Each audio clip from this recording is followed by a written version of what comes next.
Tolderne i Københavns Lufthavn gør store narkofangster i øjeblikket.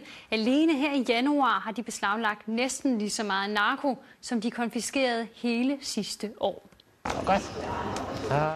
Chili er glad og fornøjet, for hun er på arbejde med sin far i Københavns Lufthavn, hvor hun og andre narkohunde sammen med tolderne finder og beslaglægger narko som aldrig før. København er jo en stor international lufthavn, også i nordisk regi, og formentlig er der en del af narkotikaen, som er tiltænkt andre markeder end det københavnske.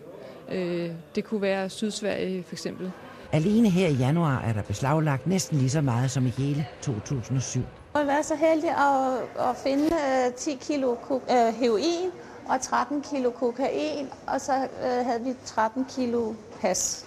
Smuglerne er opfindsomme. Narkoen sluges i små poser for eksempel, eller som i sidste uges fangst, narkoen er gemt i sko og i deodoranter. Det er fantastisk professionelt lavet, men vi er bedre til at finde det. Smuglerne afsløres blandt andet, fordi tolderne er blevet gode til at overvåge rejseruter, lave profiler på eventuelle smuglere og samarbejde med de øvrige nordiske lande.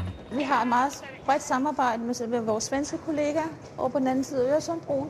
Vi har et bredt samarbejde i hele Norden med profilering, men vi skal heller ikke glemme, at vi har nogle rigtig dygtige kollegaer til at profilere i selve lufthavnen. Og Chili & Company snuppede i går 35 kilo af den euforiserende plante kat, som skulle sendes videre til Helsingfors.